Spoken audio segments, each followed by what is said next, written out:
In Ashley's speech about the death penalty being harmful to America, she had stated that in her secondary claims, it isn't significantly proven to deter murder, and talked about the justice system being flawed. Today I'm going to use those points as my main points to show why her claim isn't supported. First, deterring murder. A professor of management science at Pepperdine University, Michael Summers, wrote an article in the Wall Street Journal that stated, research shows that each execution carried out is correlated with about 74 fewer murders in the following year. The study examined the relationship between the number of executions and the number of murders in the U.S. For the 26-year period from 1979 to 2004, there seems to be an obvious negative correlation in that when executions increase, murders decrease, and vice versa. Since 2001, there has been a decline in executions and an increase in murders. That same article stated that it's impossible that this correlated relationship could be a mere coincidence. So they did a regression analysis on the 26-year relationship, and odds against the pattern being simply random are about 18,000 to 1. Also, there is no greater fear than death. Ernest Van Den Haag, PhD, said that people fear nothing more than death, therefore nothing will deter a criminal more than the fear of death. Life in prison is less feared, and murderers clearly prefer it to execution. Otherwise, they would try to be sentenced. They would not try to be sentenced to life in prison instead of death. Therefore, a life sentence must be less deterrent than a death sentence. My last point is that the flaws of the justice system are not only in cases of where execution is a possible consequence, but no system of justice can produce results which are 100% certain all the time. Mistakes will be made in any system that relies upon human testimony for proof. Our system of justice rightfully demands a higher standard for the death penalty cases. However, the risk of making a mistake with extraordinary due process applied in death penalty cases is very small. There is no credible evidence to show that any innocent people have been executed, at least since the death penalty was reactivated in 1976. Also, one of her main points said that the death penalty has been proven unreliable, and I just thought that wouldn't that mean that any possible case in the justice system wouldn't that be proven unreliable as well? And then Stephen D. Stewart, a prosecuting attorney for Clark County, Indiana, said that the inevitability of a mistake should not serve as grounds to eliminate the death penalty any more than the risk of having a fatal wreck should make automobiles illegal. So, in conclusion, studies have shown execution can deter murder, and that the justice system isn't flawed only for cases that involve the death penalty. Thank you.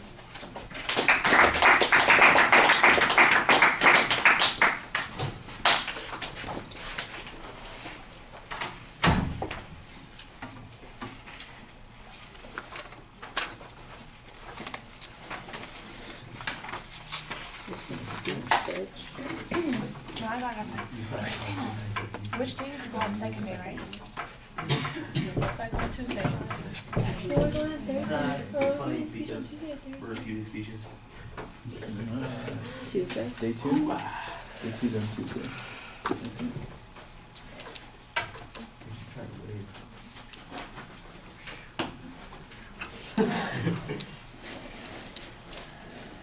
Oh, just, you know, I'm not for the death penalty. I just not. You started Does this. it do it on? Yeah. Yeah, we're getting there. We're getting there. Here we go. I didn't see it. Yes. Last night, You go. 6:30. Alright, we're almost there. Go.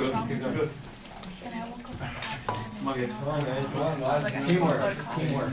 Just so I know like what to do when I come to it. I was like, oh my god. How was your day?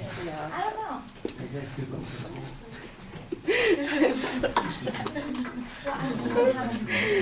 All right, Kailey, I thought that you labeled the general and secondary issues pretty clearly at the beginning. There's not really a strong argument or attack on the advocate's assumptions and evidence, so I think that you need to look a little more deeply at the information that the advocate used to support their claims as part of the refutation process. Mostly what you've got are counterclaims on these issues, and I think that you do a good job developing most of those counterclaims. For instance, on the deterrence issue, there's no reference to whatever evidence the advocate used on deterrence, but you come in immediately and you've got a study that you cite and present that suggests that there is in fact a substantial impact on deterrence. You do a good job trying to defend that study and show that it is likely that it has, that it was well controlled and the results are likely to be accurate. And I thought that was a good way. Here's the problem. I think you need to contrast that with the evidence that the advocate presented. So, for example, what evidence did the advocate present on this issue? If it was just the conclusion of some political figure who said, oh, I haven't seen any convincing evidence that the death penalty deters crime, then you say, okay, so we've got somebody who has an opinion, who supposedly is an expert, but they don't have any, they say there's no data on this, but they don't cite any research themselves that contradicts this. And here we have an authoritative study that looked at statistical relationships and found a conclusion. I think maybe we should trust this one a little bit more. So you could contrast the evidence a little bit more. I think that's a way to make the argument a little bit stronger. I did think that you did a good job on the other part where you were arguing the issue of risk of innocent people being executed. You had the one quote from the district attorney, I think it was, or a state's attorney who basically said, look, there might be a mistake inevitably, that's going to happen, but let's put it in context. Mistakes happen in any system, but we don't throw out, for example, the use of automobiles because people have car accidents. It's a bad thing when those kinds of things happen. And I think there are probably other comparable sorts of things, especially in law enforcement, that people would be able to recognize. Do people get shot by the police in unjustified circumstances? Yes, that does happen, but that generally does not mean that we disarm the police and decide that they can't use their weapons, because there are plenty of times when they need to use those things. So that would be, I think, an example that's comparative also in this situation. So you'd need to do a little bit more of that comparative kind of thing with the advocate's argument. I thought the evidence that you cited was really pretty good. On those points, so I like that. I just think I said you need to have a little bit more contrast with the advocate's argument.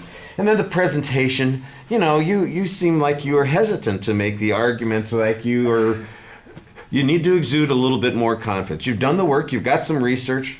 Make your argument, even if you don't think it's going to be convincing to the audience, you ought to act like it should be convincing to the audience. Let them make the decision, as opposed to your giving them nonverbal signals that say, well, I don't know, and shrug your shoulders on that. You need to be a little bit more assertive. All right, thank you.